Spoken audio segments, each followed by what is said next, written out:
수년간의 반복된 일상은 제 삶을 예측 가능한 리듬으로 정형화시켰습니다.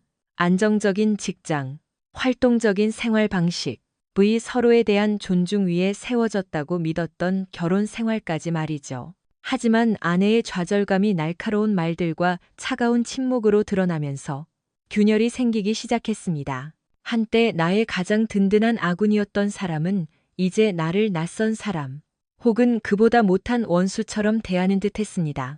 하지만 저는 우리가 쌓아온 토대가 완전히 무너질 것이라고는 믿을 수 없었습니다. 멀어지는 거리감에도 불구하고 저는 이것이 그저 모든 부부가 겪는 힘든 고비일 뿐이라는 희망의 끈을 놓지 않았습니다.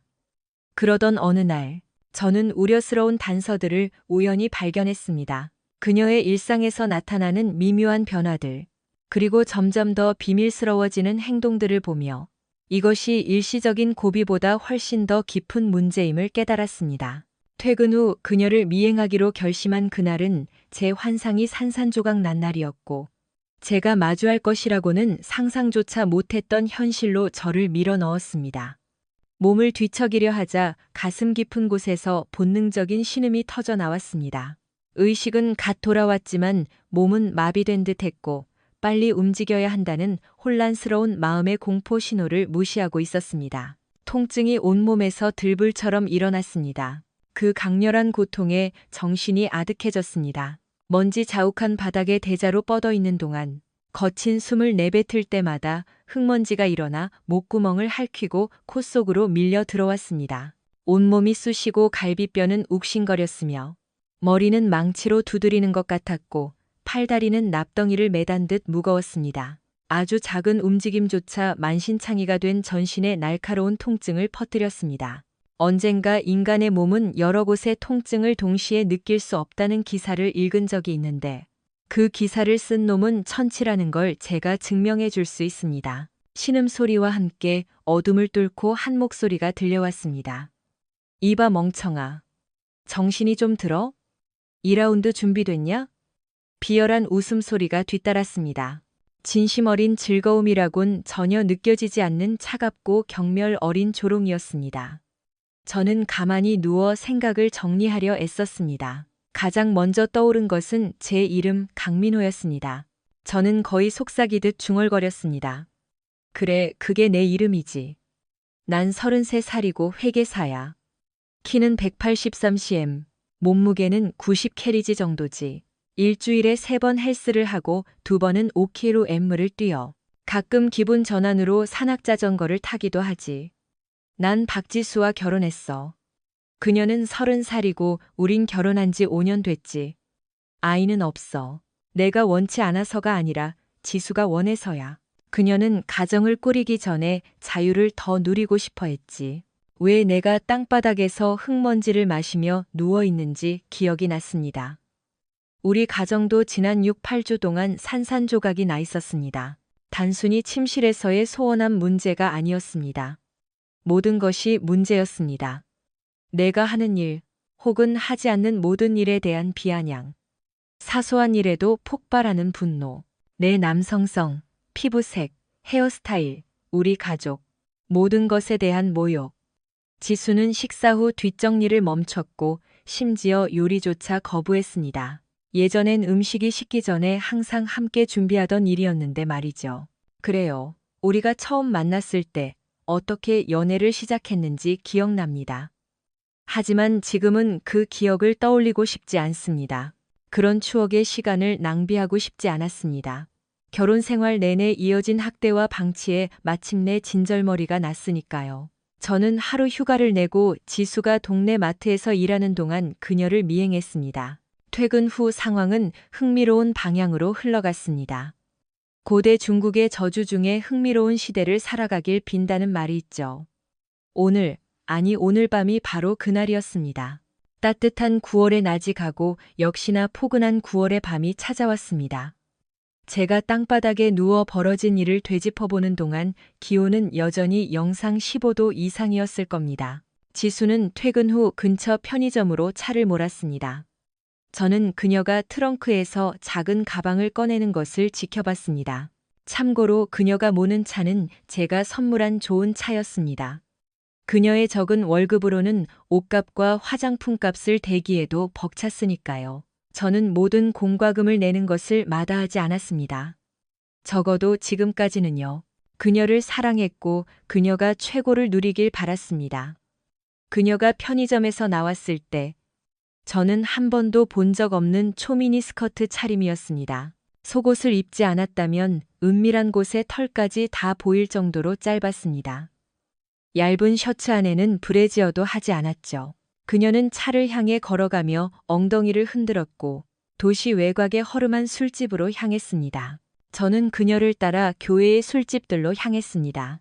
그녀는 동네에서 평판이 가장 나쁜 폭주족들의 아지트 같은 술집 앞에 차를 세웠습니다. 폭주족이라고 다 나쁜 건 아니라고 말하지 마세요. 저도 바이크를 타니까 잘 압니다. 하지만 여기는 주말에 자선 행사를 여는 그런 건전한 곳이 아니었습니다. 지수는 바이크들이 늘어선 줄 끝에 차를 세우고 내릴 때 모든 남자가 자기 허벅지를 볼 수 있게 공을 들였습니다. 문 근처에 서 있던 몇몇 폭주족이 그녀가 지나갈 때 미소 지으며 고개를 끄덕였습니다. 분명히 그녀는 이곳에서 낯선 이가 아니었습니다. 저는 바이크 무리에서 멀리 떨어진 곳에 제 낡은 트럭을 세우고 내렸습니다. 분명 새 차를 살 돈은 충분했지만 이 트럭은 제게 큰 의미가 있었습니다. 아버지가 80년대에 구입하신 다치 파워웨건이었는데 아버지가 작업장 사고로 돌아가시기 전까지 완벽한 상태로 관리하셨던 차였죠. 저는 리프트업 키트와 20인치 새 타이어를 제외하고는 최대한 순정 상태를 유지하려 애썼습니다. 원래의 크롬 범퍼는 무거운 나무 범퍼로 교체했습니다. 소음이 좀 심하긴 했지만 제 보물이었죠. 차 문을 닫을 때 밖에 사람들이 쳐다봤지만 계속 지켜볼 만큼 이상한 건 아니었기에 그들은 다시 대화에 열중했습니다. 그들의 대화로 돌아가서 제가 가까이 다가갔을 때 공기 중에 감도는 약 기운 섞인 냄새를 맡았습니다. 장소가 장소인 만큼 이해가 갔죠. 저는 평소에 정장 차림이 아닌 청바지에 낡은 티셔츠를 입고 있었습니다. 정장을 입고 아내를 미행하는 건 현명한 일이 아니니까요. 완벽하게 어울리지는 않았지만 최소한 튀지는 않았습니다. 저는 안으로 들어갔습니다. 입장료는 없었습니다.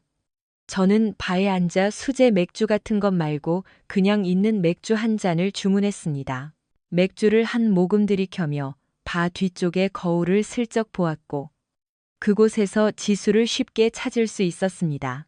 오늘 밤 이곳에 여자는 많지 않았고 지수는 다른 폭주족 여자들 사이에서 단연 돋보였습니다. 그녀는 제가 본 남자 중 가장 거대한 남자의 무릎 위에 앉아 있었습니다.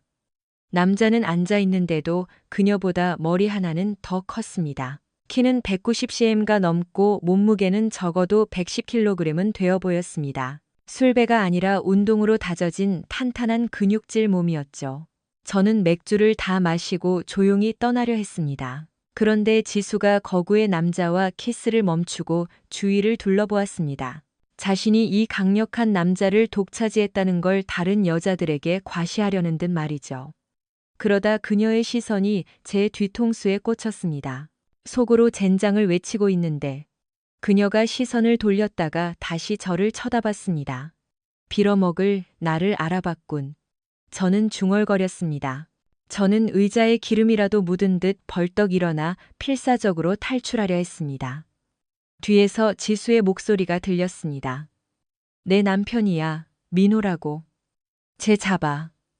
저기 있어. 제가 우리 일을 다 망칠 거야. 멀리 가기도 전에 한 놈이 제 팔을 낚아채었습니다. 저는 몸을 돌려 그를 벽으로 강하게 밀쳐내고 틈을 만들었습니다. 문을 향해 몇 발자국 나아갔을 때 다른 놈이 제 머리를 향해 주먹을 휘둘렀습니다. 저는 고집이 세고 평생 회계사로만 산 건 아닙니다. 거친 동네에서 자라며 자신을 지키는 법을 배웠죠. 동네 형들에게 배운 싸움 기술이 몸에 배어 있었습니다. 놈의 주먹이 제 머리를 스쳐 지나갈 때 저는 몸을 숙여 피하고 놈의 복부에 강력한 한 방을 날렸습니다. 놈은 신음을 내뱉으며 숨을 헐떡이며 고꾸라졌습니다. 놈이 쓰러진 걸 확인할 여유도 없이 문으로 향했습니다. 그때 또 다른 거구가 들어왔습니다. 지수가 앉아있던 그 괴물이 소리쳤습니다. 잡아. 당장 잡아. 누군가 외쳤습니다.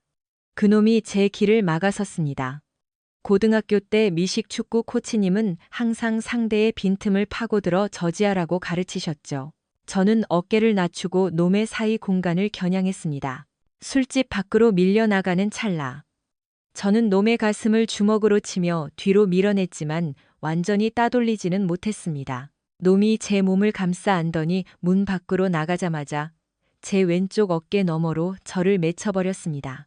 관성에 의해 저는 계단 아래로 굴러떨어져 바닥에 세게 부딪혔습니다. 급히 일어나려 했지만 이제 괴물까지 싸움에 합류했습니다. 세상에, 그놈은 정말 크고 힘이 장사였습니다. 얼굴과 몸을 보호하려 애썼지만 놈은 제 방어막을 손쉽게 뚫었습니다. 돌덩이 같은 놈의 몸에 주먹 한 번이라도 제대로 날렸는지 기억도 나지 않습니다. 기억나는 건 오직 고통뿐이었습니다. 매 맞고 주먹질 당하고 발로 차이고 놈이 저를 바닥에 눕힌 뒤에는 땀 한 방울 흘리지 않고 저를 고문하듯 짓밟았습니다. 그러면서 끊임없이 조롱했죠. 이 패배자 새끼야. 감히 내 아지트에 와서 소란을 피워? 오늘 밤 내 마누라를 3번은 더 따먹어서 누가 진짜 주인인지 확실히 가르쳐주지. 여기 올 때마다 매일 밤 내가 바가되고 있으니까.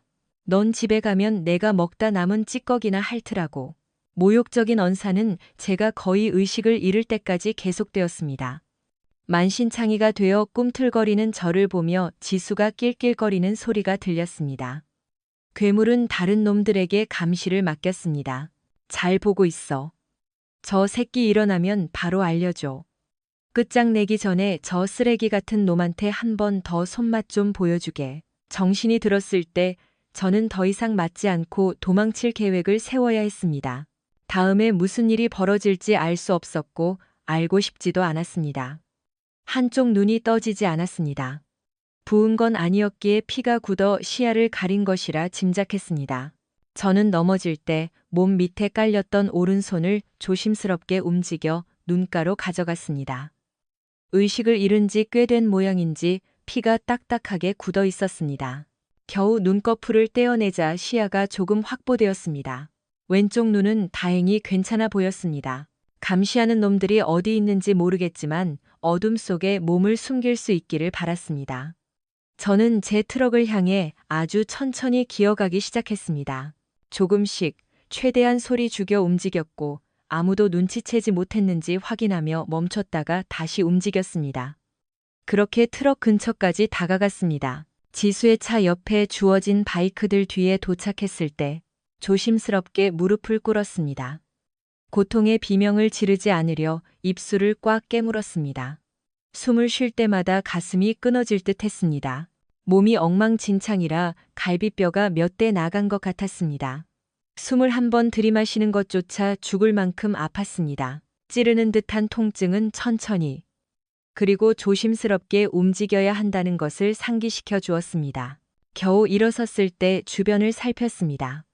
저를 감시하던 놈들은 마약과 술에 취했는지 완전히 넋이 빠져 있었습니다.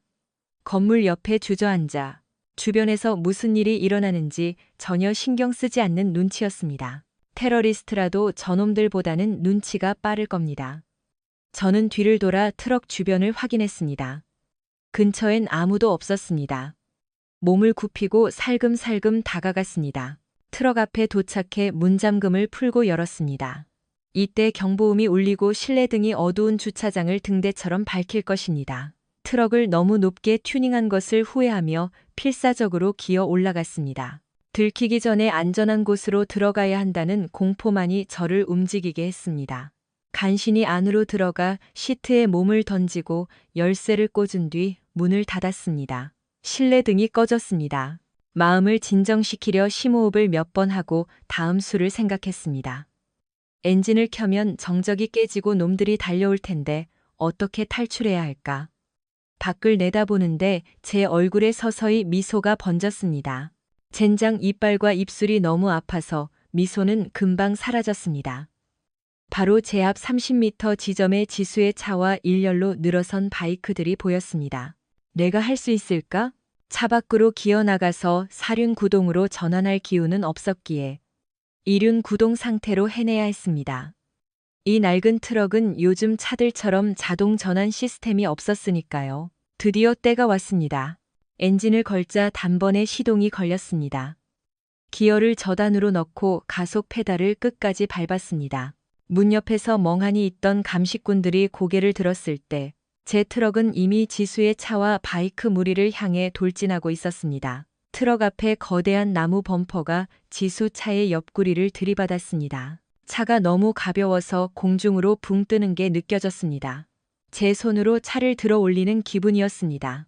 지수의 차가 반대편 바이크들을 덮쳤고 금속이 찢어지는 굉음의 놈들이 정신을 차리고 소리를 지르기 시작했습니다. 저는 차가 멈출 때까지 계속 밀어붙였습니다. 재빨리 후진하며 어디 걸린 곳이 없는지 확인하고 안도했습니다. 그리고 운전대를 꺾어 다시 돌진했습니다. 기어를 2단으로 바꾸고 잔해들을 뭉개버린 뒤 다시 운전대를 돌려 남은 바이크들을 들이받았습니다. 이번에는 술집 입구를 완전히 막아버릴 정도로 강하게 밀어붙여 아무도 나오지 못하게 했습니다. 아쉽게도 건물 자체를 들이받을 순 없었습니다. 저 아수라장 속의 지수와 그놈을 파묻어버리고 싶었지만요. 저는 차를 돌려 먼지를 휘날리며 주차장을 빠져나와 마을을 벗어났습니다. 온몸이 두들겨 맞은 듯 아팠고 숨쉬기는 여전히 힘들었지만 운전대를 잡고 기어를 바꾸며 사력을 다했습니다. 병원에 가야 했습니다. 하지만 동네 병원은 아니었습니다. 저는 서쪽으로 80km 정도 떨어진 큰 도시의 응급센터로 향했습니다. 처음 몇 km 동안은 뒤따라오는 차가 없었습니다. 2차선 도로는 왠지 모르게 한산했죠. 그러다 멀리서 헤드라이트 몇 개가 나타나더니 제 뒤를 바짝 추격하기 시작했습니다. 경찰차의 경광등은 아니었습니다. 곧 헤드라이트가 점점 가까워졌고 그것이 바이크라는 것을 깨달았습니다. 아마 제가 놈들의 바이크를 다 부수지는 못했던 모양입니다. 바이크 몇 대가 제 옆으로 바짝 붙더니 쇠사슬이 차체를 때리는 소리가 들렸습니다. 챙강. 제 트럭에 흠집을 내긴 힘들겠지만 페인트는 벗겨지겠죠. 빌어먹을. 도색이 망가지는 걸 생각하니 머릿속이 복잡해졌습니다. 놈들을 따돌리거나 저지할 방법을 찾아야 했습니다. 놈들의 바이크가 제 낡은 트럭보다 빠르다는 걸 알았기에 도망치는 건 무의미했습니다. 절박한 심정으로 저는 반대편 차선으로 핸들을 꺾어 옆에 붙은 바이크 2대를 도로 밖으로 밀어냈습니다. 그 큰 바이크들은 배수로를 견디지 못하고 고꾸라졌습니다. 왼편의 놈들을 처리하는 사이 오른쪽에도 몇 대가 나타났습니다.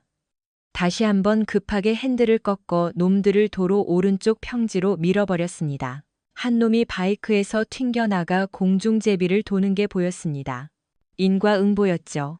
저렇게 착한 사람 나에게 그런 짓을 한 대가 치고는 약했지만 뒤에는 여전히 바이크 몇 대가 더 따라오고 있어 위험했습니다. 놈들이 트럭 짐칸으로 뛰어 올라올까봐 겁이 났습니다. 그러면 너무 가까워지니까요. 순간 저는 브레이크를 쌩 밟았습니다. 쿵 하는 작은 충격음이 들렸습니다. 다시 엑셀을 밟고 룸미러를 보니 뒤에 더 이상 헤드라이트가 보이지 않았습니다. 영화에서는 폭주족들이 끝까지 차를 괴롭히던데 실제로는 바이크를 이기는 게 생각보다 쉬운 일일까요? 목적지인 센트럴빌 외상센터에 가까워지자 다시 머리가 복잡해졌습니다. 이제 어떻게 해야 할까? 지수와 괴물놈은 제가 집으로 가서 치료를 하거나 가장 가까운 병원에 갔을 거라고 생각할 겁니다. 거기서 저를 못 찾으면 더 먼 곳까지 뒤지겠죠. 만약 제가 일반 병실에 누워 있다면 놈들의 습격에 무방비로 노출될 게 뻔했습니다. 차 속도를 극도로 낮추며 고민했습니다. 그러다 센트럴빌 근처에 땅을 소유한 지인이 떠올랐습니다. 그는 목초지를 임대해주고 거의 들르지 않았기에 제가 숨기에 완벽한 장소였습니다. 수년 동안 방치된 그의 작은 농장으로 향했습니다. 낡은 농가와 헛간이 여전히 높은 나무들에 둘러싸인 채 서 있었습니다. 저는 헛간 뒤편에 트럭을 숨겼습니다. 지갑과 신분증은 차 안에 두고 찾기 힘들도록 뒷바퀴 위에 열쇠를 얹어두었습니다. 걷는 게 너무 고통스러웠지만 트럭에서 멀어져야 했습니다. 112에 신고하면 경찰이 금방 제 차를 찾아낼 테니까요. 1.5km 정도 걸었을 때 통증과 호흡 곤란이 한계에 다다랐습니다. 저는 자갈길 옆에 주저앉아 휴대폰을 꺼냈습니다. 긴급 번호를 눌렀습니다. 상담원의 목소리가 들리자 저는 간이프게 속삭였습니다. 살려주세요. 납치됐다가 길가에서 정신이 들었어요. 여기가 어딘지 모르겠어요. 제발 도와주세요. 위치를 모른다는 거짓말 빼고는 모든 것이 진실이었습니다. 저는 정말 도움이 필요했습니다. 상담원이 주변의 지형 지물을 물었지만 저는 전화를 떨어뜨렸습니다. 휴대폰 GPS로 제 위치를 추적할 수 있다는 걸 알았으니까요. 신호를 보내면 전파가 닿는 한요, 아주 정확한 위치를 찾아낼 겁니다. 저는 자갈길 위에 있다는 말만 남기고 더는 대답하지 않았습니다. 저는 잠시 쉬기 위해 누웠습니다. 깜빡 잠이 들었거나 의식을 잃었던 모양입니다. 다시 눈을 떴을 때 누군가 제 옆에 굽어보고 있었습니다. 처음엔 누군지 알 수 없었습니다. 그 괴물이나 부하놈들이 저를 찾아낸 걸까요? 다행히 남자의 목소리였습니다. 지수는 아니란 뜻이죠. 게다가 지수의 차는 제가 박살을 냈으니 다른 차를 타고 오지 않는 한 여기까지 올 리 없었습니다. 날이 밝아오고 있었습니다.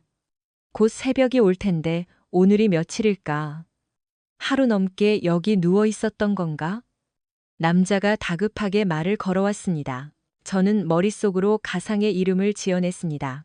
남자의 목소리가 귓가에 맴돌았지만 제 목소리는 여전히 속삭임에 불과했습니다. 고통에다 오랫동안 물 한 모금 마시지 못한 갈증이 상황을 더 악화시켰습니다. 제 이름은 김석진이에요. 윌슨빌에 살고 40살입니다. 페니실린 알레르기가 있어요. 신분증이 없으니 제 말을 확인할 방법은 없었고 질문하는 남자도 알 턱이 없었습니다. 저는 그저 이 이야기를 밀고 나가기로 했습니다. 강도를 당해 맞고 기절해서 버려진 것 같다고 말했습니다. 오늘이 며칠인지 묻자. 다행히 하루 이상 정신을 잃었던 건 아니라는 사실에 안도했습니다. 잠시 후 구급차가 도착했고 저는 외상센터로 실려갔습니다. 구급대원은 수액을 연결하고 구토 억제제와 진통제를 투여했습니다. 들것이 덜컹거릴 때마다 신음이 터져 나왔지만 꼭 참았습니다.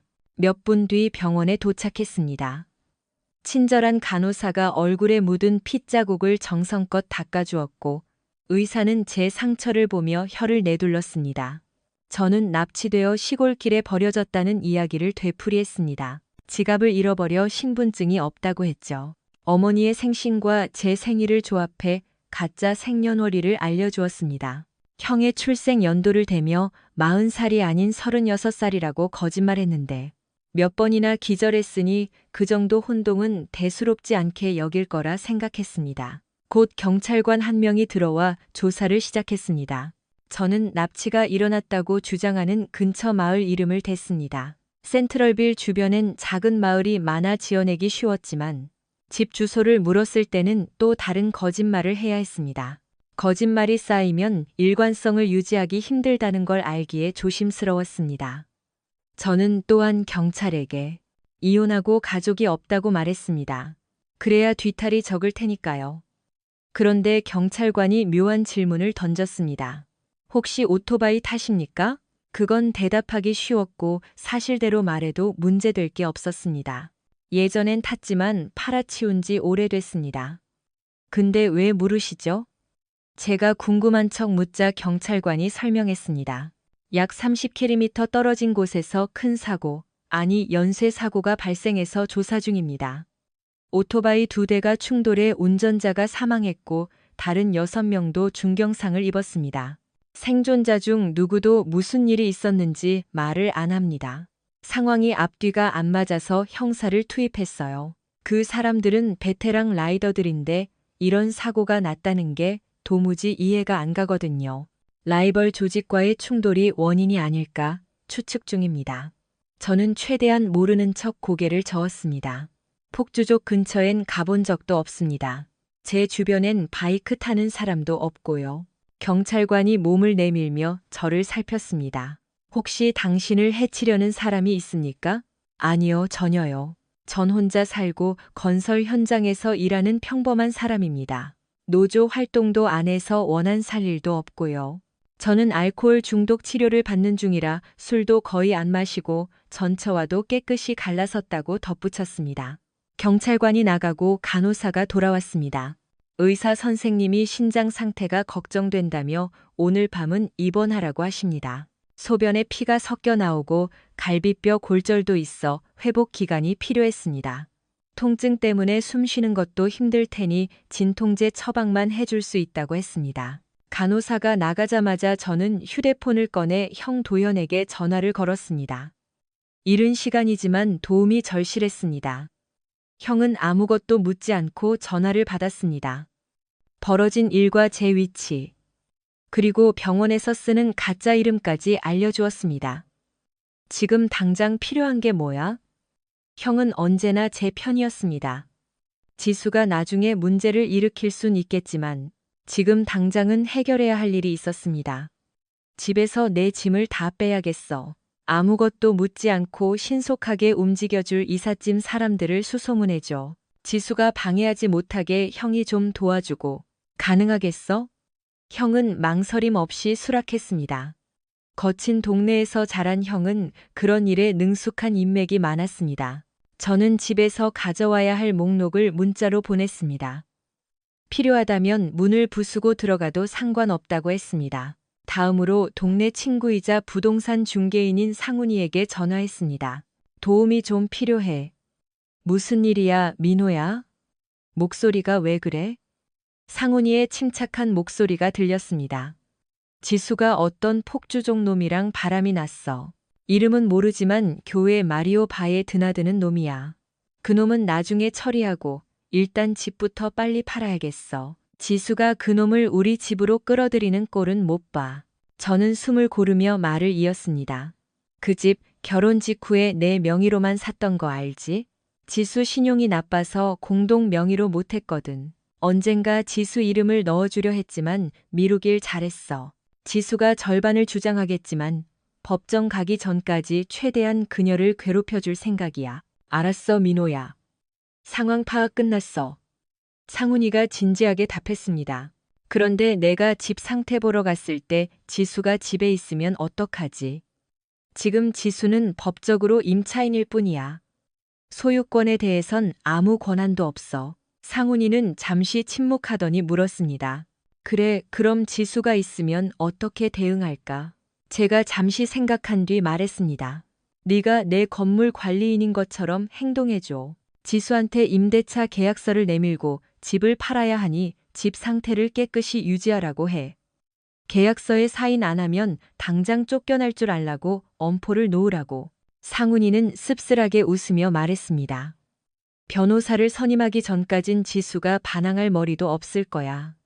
소환장을 받기 전엔 꼼짝 못하겠지. 저는 곧 이삿짐 업체가 도착할 거라고 알려주었습니다. 상훈이는 문이 부서지면 새 자물쇠를 달아주겠다며 저를 안심시켰습니다. 저는 병실을 옮겨 아침을 먹고 잠시 눈을 붙였습니다. 변호사는 며칠 뒤에 부를 생각입니다. 지수가 더 불안해하도록이요. 그날 오후 도연 형에게 전화가 왔습니다. 민호야, 다 끝났다. 애들이 가서 내 안락이자 전자레인지, 세탁기, 건조기, 손님용 침대 세트, 그리고 내 공구함까지 싹 다 챙겼어. 시키지도 않았는데 냄비랑 식기 세트까지 챙겼더라. 지수, 그 여자가 아주 불편해 죽으려고 하더라고. 저는 관자놀이를 짚으며 한숨을 내쉬었습니다. 안방 침대는 어떻게 됐어? 형이 머뭇거리다 말했습니다. 실수로 거기다 락스를 좀 쏟았어. 도저히 못 쓸 것 같더라.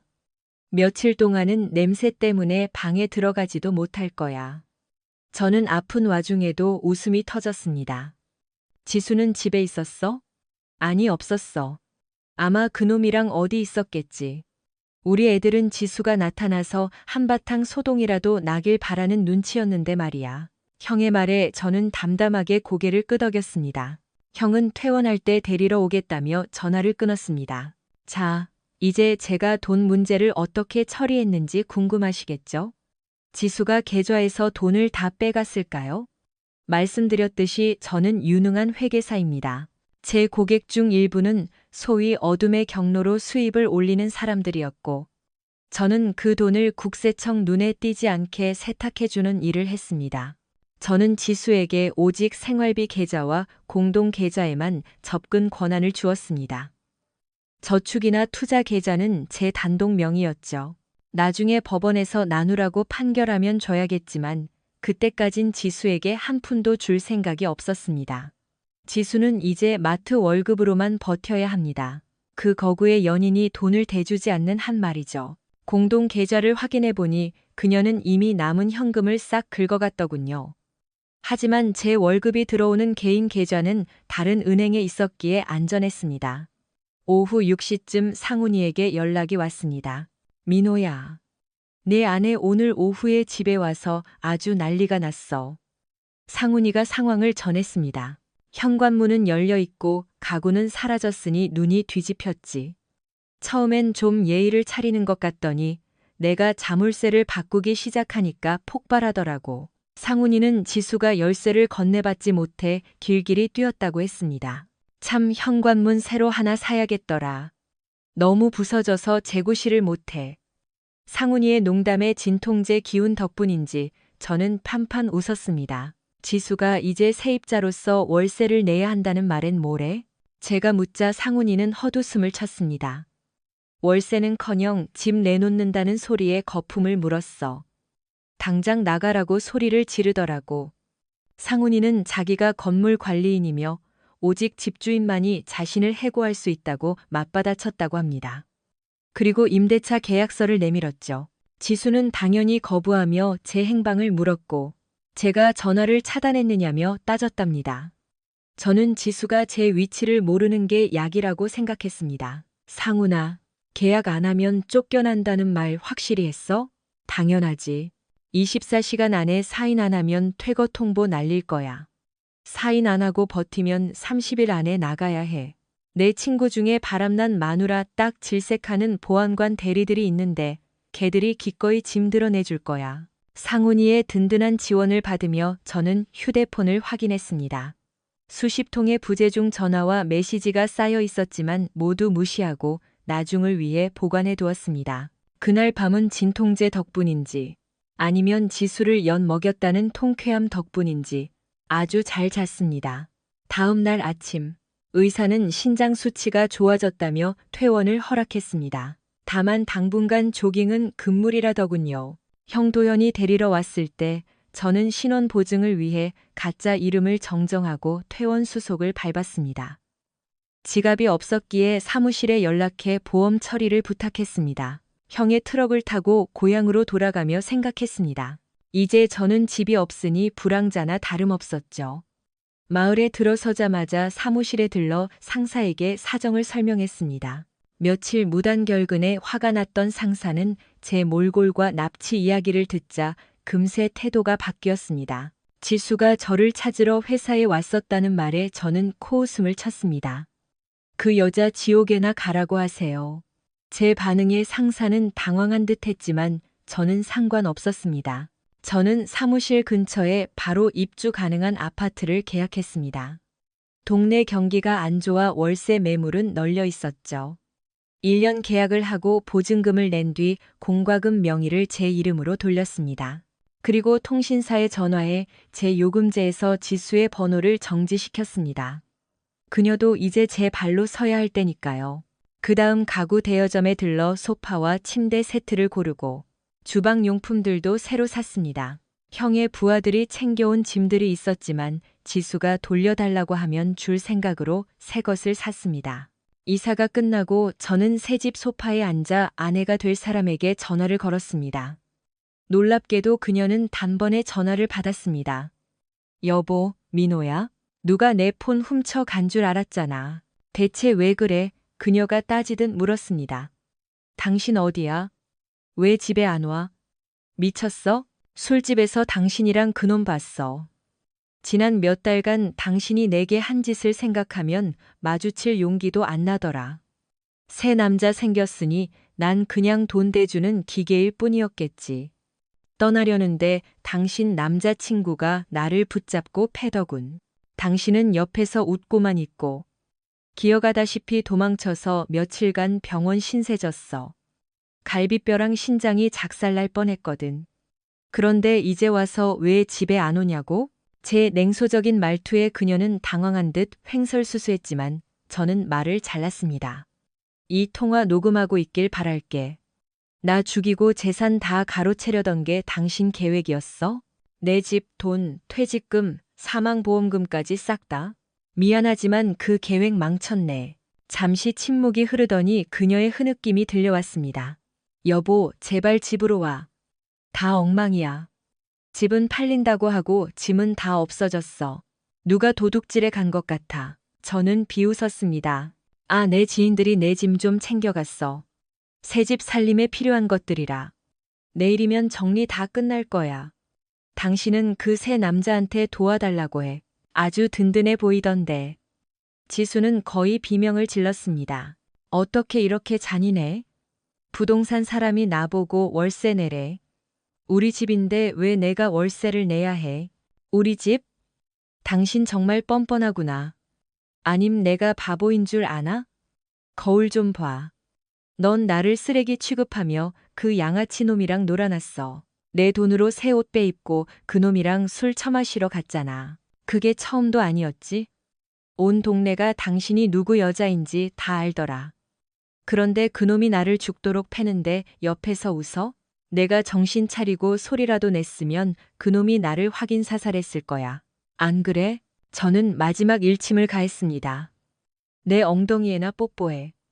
이제 넌 세입자고 상훈이가 집주인 대행이야. 나한테 월세 얘기하지 말고 돈 내기 싫으면 당장 꺼져. 지수는 돈이 한 푼도 없다며 울먹였지만 저는 단호했습니다. 월급 받아서 내. 이제 화장품이랑 옷 살 돈 아껴야 할 거야. 그동안 사둔 거 많잖아? 아님 당신 그 잘난 남자친구한테 내달라고 하든가. 지수의 목소리가 떨렸습니다. 당신은 내 남편이잖아. 나를 책임져야지. 내 아내라면 내 친구들이랑 그놈이 당신 임신시키는 걸 옆에서 응원해야 하나? 우리 공평하게 하자고. 지수는 차가 박살나서 출근도 못한다고 징징거렸습니다. 그놈 바이크 뒷자리에 타면 되잖아. 거기가 당신 전용석이라며? 아, 맞다. 그놈 지금 병원 신세지? 머리 다치고 뼈가 다 으스러졌다며. 과속으로 쫓아오다. 내가 브레이크 밟으니까 날아갔다며? 인과응보다 이년아. 안 죽은 게 아쉽네. 그놈한테 전해. 내 눈에 띄면 쏴버릴 테니까 피해 다니라고. 저는 욕설을 퍼붓고 전화를 끊었습니다. 번호를 차단했기에 다시 걸려올 일은 없었죠. 그날 밤, 침대가 없어 바닥에서 자려니 통증 때문에 잠을 이룰 수 없었습니다. 결국 근처 모텔을 잡아 푹신한 침대에서 잠을 청했습니다. 다음 날 아침, 몸이 천근만근이었지만 겨우 일어나 새 집으로 향했습니다. 형도현이가 보낸 사람들이 제 짐을 다 옮겨주었습니다. 저는 그들에게 수고비로 10만 원씩 더 얹어주었습니다. 렌털 업체에서 소파와 가구들도 도착했죠. 저는 비상금을 좀 챙겨두기로 했습니다. 제가 성인군자는 아니기에 언젠가 그 특별한 고객들의 장부를 관리해주며 챙긴 뒷돈들이 꽤 있었거든요. 물론 그 돈은 옛집에 두지 않았습니다. 저는 안락의자에 앉아 미래를 고민했습니다. 이혼 소송을 언제 시작할지, 지수가 더 고통받게 시간을 끌지, 아니면 다시 합치는 척하다가 버릴지. 하지만 다시 합치는 척하는 건 무의미했습니다. 그녀는 금세 다른 남자를 찾아갈 테니까요. 우리나라 법은 유책 배우자라도 재산 분할에선 50%를 가져가는 경우가 많습니다. 억울하지만 그게 현실이죠. 하지만 저는 그녀의 삶을 지옥으로 만들고 싶었습니다. 집이 빨리 팔리길 기도했습니다. 시세보다 낮게 내놓았으니 금방 임자가 나타나겠죠. 그 괴물 같은 놈은 병원에서 평생 휠맷을 쓰고 콧줄로 밥이나 먹으며 살길 바랐습니다. 저를 공격했던 그 패거리들도 마찬가지고요. 그들은 대가를 치러야 합니다. 저는 이삿짐 상자 사이에서 호신용 장비들을 꺼냈습니다. 강력한 위력을 가진 도구들을 챙겨 몸에 지니고 다녔습니다. 최선의 방어는 공격이라는 말처럼요. 며칠 뒤 지수가 새 번호로 문자를 보냈습니다. 그저 부부 싸움 정도로 생각하는 모양이었습니다. 제가 그 폭주족 놈 안부를 묻자 그녀는 당황하더니 그놈 스티브 혹은 강식.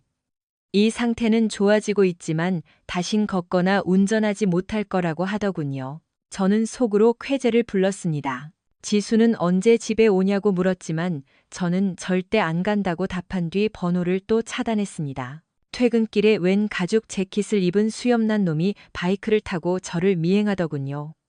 시내 한복판에서 급회전을 몇 번 하며 따돌렸습니다. 다음 날은 다른 놈이 붙기에 지수의 집에 옛집으로 유인했습니다. 놈이 지수 집 앞에서 멍청하게 서 있는 사이 저는 차를 돌려 집으로 왔습니다.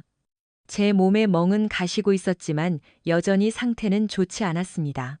다음 날 아침 경찰 2명이 사무실로 찾아와 어젯밤 행방을 묻더군요. 지수의 집이 난장판이 됐다는 겁니다. 지수는 제가 그랬다고 주장했지만 저는 집을 팔려는 사람이 왜 집값을 떨어뜨리는 짓을 하겠냐며 반박했습니다. 그리고 지수가 강식이라는 놈과 바람이 났고 그놈들이 나를 패서 병원 신세를 지게 했다는 사실을 경찰에게 말했습니다. 경찰들은 고개를 끄덕이며 어젯밤 집 주변에서 바이크 소리가 시끄러웠다는 제보가 있었다고 말해주었습니다. 저는 지수의 연인들이 제가 아직 거기 사는 줄 알고 테러를 한 것 같다고 둘러댔습니다. 지수 씨가 월세 계약서에 사인 안 하겠다고 버티던데 집주인 대행으로서 제가 좀 강하게 나갔거든요. 경찰 중 한 명이 비웃으며 그런 여자에겐 자비가 필요 없죠라고 맞장구 치더군요. 그때 모르는 번호로 전화가 왔습니다. 지수였습니다. 당신 뭐야? 그녀가 비명을 질렀습니다. 왜 경찰 불러서 나를 잡아가게 해? 우리 집을 왜 이렇게 만든 거야? 당신 미쳤어? 그녀의 적반하장에 저는 헛웃음이 났습니다. 지수야, 넌 정말 머리가 나쁘구나. 내가 왜 내 집을 부수겠어? 상식적으로 생각해봐. 내 그 폭주족 친구들이 나인 줄 알고 부순 거잖아. 경찰이 그놈들 조사하러 갈 거다. 지수는 잠시 침묵하더니 울먹이며 사과했습니다. 민호야, 미안해. 당신이 화나서 그런 줄 알았어. 강식이한테 물어보니까 친구들이 복수한다고 그랬대. 미안해. 내 차랑 바이크들 부순 것 때문에 놈들이 앙심을 품은 모양인데 나를 죽도록 패고 옆에서 웃던 년이 이제 와서 미안하다고? 그냥 약이나 처먹고 그놈 수발이나 들면서 살아. 제가 소리를 지르자 그녀는 또 제 탓을 하며 울어댔습니다. 저는 상훈이가 가서 집 상태를 확인할 것이고 임대주택 보험에 가입 안 했으니 모든 수리비는 내가 내야 할 거라고 칭기를 박았습니다. 지수는 우리 집인데 왜 내가 세입자야? 라며 끝까지 현실을 부정했습니다. 저는 전화를 끊고 업무에 집중하려 애썼습니다. 갈비뼈가 아려왔고 분노가 가시지 않았습니다. 퇴근길 또 다른 바이크 한 대가 저를 기다리고 있더군요. 대놓고 따라오기에 저는 도시 외곽 한적한 길로 놈을 유인했습니다. 갑자기 트럭을 길 한복판에 가로로 세워 길을 막았습니다. 놈은 당황해 멈춰 섰습니다. 저는 차에서 내려 호신용 장비를 꺼내 들었습니다. 놈은 겁을 먹은 듯 그냥 집에 가는 길이었다며 발뺌하더군요. 너 40분 동안 나 따라왔잖아. 마지막 경고다. 지난주에 내 친구들이 나 건드렸다가 어떻게 됐는지 봤지? 지수네 집 부순 것도 너희들이지? 한 번만 더 내 눈에 띄면 그땐 경찰 부르는 걸로 안 끝나. 이 도구로 내 가슴에 구멍을 내줄 테니까. 네가 죽어가는 걸 지켜보는 게 내 마지막 즐거움이 될 거야. 제 서슬퍼런 위협의 놈은 꿀먹은 벙어리가 됐습니다. 저는 놈의 바이크 헤드라이트를 부숴버린 뒤 당장 꺼져라고 명령했습니다. 놈은 꽁지가 빠지게 도망갔습니다. 한 달 뒤 강식이 퇴원했다는 소식을 들었습니다. 어느 날 밤 집에서 축구를 보고 있는데 현관문을 부술듯이 두드리는 소리가 났습니다. 강식놈이었습니다. 저는 휴대폰으로 112를 누르고 상황을 중계하며 놈이 들어오길 기다렸습니다. 놈이 문을 부수고 들어오자마자 저는 준비했던 장비로 놈을 제압했습니다. 정당방위 요건을 맞추기 위해 놈이 먼저 공격할 때까지 기다렸다가 단숨에 무력화시켰습니다. 영화처럼 멋있는 장면은 아니었습니다. 그저 고통에 찬 신음과 바닥을 뒹구는 소리뿐이었죠. 강식은 숨을 헐떡이며 저주를 퍼부었습니다.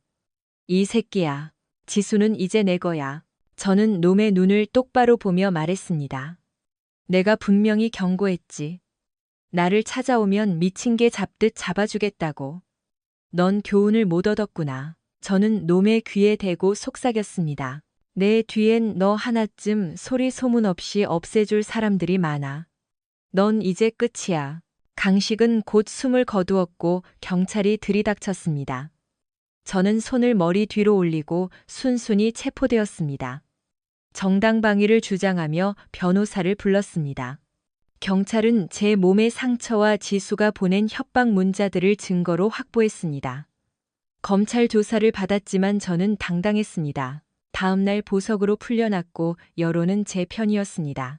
지수는 강식이 화해하러 간 것이라며 거짓 증언을 했지만 녹음된 대화 내용이 모든 것을 반박했습니다. 지수는 법원 밖에서 저를 살인자라고 부르며 달려들었지만 대기하던 경찰들에게 공무집행 방해와 폭행 혐의로 체포되었습니다. 제 변호사는 그녀를 가정폭력 혐의로도 고소했습니다. 지수는 결국 구치소 신세를 지게 됐죠. 상훈이와 도현형의 도움으로 지수 주변의 인맥들도 정리되었습니다. 마리오 반은 매각되어 어린이 키즈카페로 업종이 변경되었고 폭주족들은 아지트를 잃고 뿔뿔이 흩어졌습니다. 제 뒤를 봐주는 특별한 고객들이 폭주족들에게 확실한 메시지를 전달한 덕분에 더 이상의 보복은 없었습니다. 몇 주 뒤 모든 혐의에서 벗어났습니다. 재산 분할 과정에서 공식적인 재산의 절반을 떼어줬지만 그녀를 제 인생에서 도려내기 위해선 아깝지 않은 돈이었습니다. 물론 제 비공식적인 자산은 온전히 제 차지였죠. 지수는 이후 멀리 이사를 갔습니다. 제 지인들이 그녀를 찾아가 다시는 이 도시에 나타나지 말라고 정중히 권고했다더군요. 옛집은 수리를 마친 뒤 좋은 가격에 팔렸습니다. 저는 수익금의 절반을 지수의 계좌로 정확히 입금해 주었습니다. 그것이 그녀와 관련된 마지막 깔끔한 정리였죠. 저는 여전히 회계사로 일하며 그 특별한 고객들과 좋은 관계를 유지하고 있습니다. 상사는 제가 가져오는 막대한 수익에 만족해하며 제 고객들이 누구인지 묻지 않습니다. 가끔 위험한 일도 생기지만 이제는 스스로를 지킬 힘과 인맥이 있습니다. 최근에는 부산의 한 거물 고객의 자금 세탁을 도와주러 출장을 다녀왔습니다. 그는 꽤 매너 좋은 사람이었는데 자꾸 저보고 회무침 좋아하냐고 묻더군요. 연애요? 가끔 가벼운 만남은 같지만 지금 제 삶의 활력소는 새로 입양한 2마리의 점원 셰퍼드 강아지들입니다. 아침에 일어나 꼬리를 흔들며 제 얼굴을 핥아주는 녀석들을 보면 제 인생이 다시 완벽해졌음을 느낍니다. 정말 최고예요.